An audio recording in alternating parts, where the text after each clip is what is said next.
Well, I didn't think it was possible. I didn't think I was going to do it, but I actually got a comic book older than Action Comics #1, the first appearance of Superman. I've previously showed my oldest superhero comic book. This is Daredevil issue 22 from Lev Gleason Publications. This came out in February of 1944. And what I previously said was my oldest comic book I would ever get. This is Terry and the Pirates issue 2, which came out in 1939. This is the same year that Batman debuted, but it is the year after Action Comics #1 with the debut of Superman. This was put out by KK Publications, which is just basically a licensing agent named Kay Kamen, who got this produced and printed by Western Publications and distributed by Dell. You don't need to remember all of that. And I showed how I had a publication prior to the debut of Superman. This is the Complete Western Magazine issue 1, but it is not a comic book, it is a pulp. This in particular is from Red Circle Magazine, so this is a Red Circle pulp. This was put up by Goodman Publications, who would, very long story short, would eventually become Marvel Comics. But could I actually get a comic book that predates this? Action Comics #1 from May of 1938.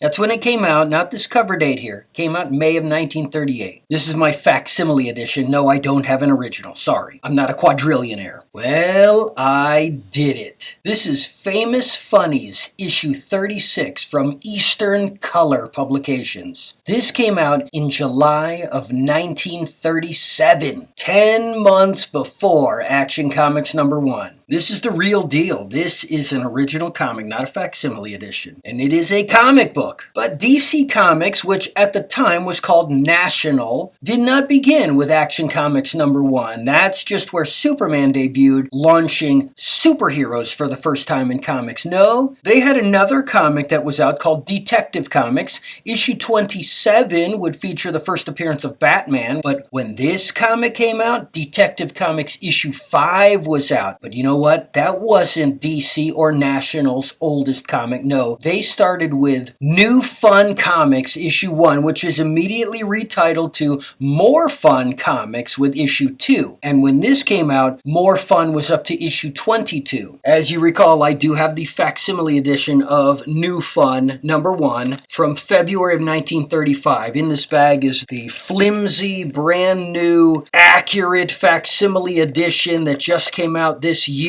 for its 90th anniversary. And underneath it, I have the hardcover version that came out 5 years ago for the 85th anniversary. But I've already shown that. But Famous Funnies actually predates New Fun #1. This is the first comic series ever, okay? When New Fun #1 came out in February 1935, Famous Funnies was already at issue 7. So like I said, this is put out by Eastern Publications, which was a company founded in 1928, and they started publishing comic books in 1933 with Funnies on Parade issue 1. That was in May of 1933, and it was a free giveaway comic. It just had newspaper reprints in it, but that was not considered the first comic book. Their next publication, Famous Funnies, A Carnival of Comics, issue 1 from November of 1933, is considered the first true comic book, and that was put out through a collaboration with Dell Publishing, and it was distributed through Woolworth stores. It was possibly a giveaway. It's also possible that in the Woolworth stores they slapped a 10-cent sticker on the cover, but it was not printed with a price on it. And again, it was newspaper comic reprints. Then came Famous Funnies Series 1, #1, which was a one-shot comic to test, to see, would people actually pay for a comic book? And that was the first one, the first comic that had the 10-cent price right on the cover. Again, it was newspaper comic reprints, this time printed by Eastern Color and published by Dell. And that was in May of 1934. But then in July of 1934, they started putting out the first ongoing series of comic books, and that would be Famous Funnies, issue 1. And right here is issue 36. And that series ran from 1934 all the way till 1955, when it ended with issue 218. Now here's something interesting. Issues 209, 210, 211, 212, 213, 214, 215, and 216 all had covers illustrated by the one and only Frank Frazetta, and they were all Buck Rogers. After that, there were only 2 more issues, and then it was over with. And all 218 issues were newspaper comic reprints, including this one. Let's take a look inside. We'll start right here at the beginning. On the inside cover, we have Screen Oddities by Captain Roscoe Fawcett. So that reminds me,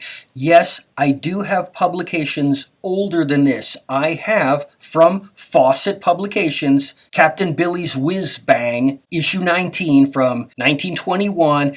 That was the publication that eventually became Whiz Comics with Captain Marvel, eventually acquired by DC Comics, and that is where you have Shazam. And I also have, my Eugene Sandow bodybuilding book from the 1890s. I have a lot of old stuff, but we're just talking about comic books here. Let's keep going. Napoleon by Clifford McBride. Goofy Gags, Alec and Itchy. War on Crime, War on Crime, War on Crime, War on Crime. Napoleon by Clifford McBride. Nipper, Sky Roads, Sky Roads. Hairbreadth Harry, and Buck Rogers. Cool. More Buck Rogers, more Buck Rogers. And more Buck Rogers and Nippy, and Mickey Finn, and Magic Made Easy, and Fisher's History of Boxing, Dickie Dare, and Dickie Dare, and Bo Guesty, and Bo Guesty, with Slim and Tubby, and Scorchy Smith, and Scorchy Smith, Adventures of Patsy, Adventures of Patsy, Good Deed Dottie, Dixie Dugan, The Frog Pond Fairy, Napoleon by, alright, we did that, Holly of Hollywood, Above the Crowd by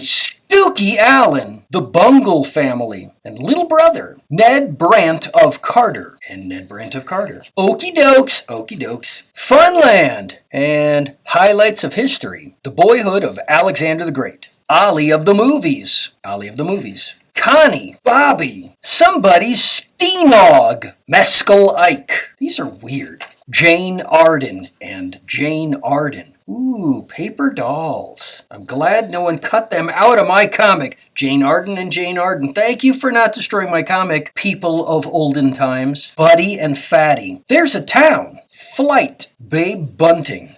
Babe Bunting. Strange as it seems. That's cool. Nice kick. Toddy. Powder for the elite. Homer Hoopy. Homer Hoopy. The Gay 30s. Seaweed Sam. Fisher's History of Boxing again. Joe Palooka. And another ad. We'll look at the back cover and then I'll let you go. There we are, little bits and bobs. So what do you think? I can tell you I spent more than 10 cents on this. Until next time.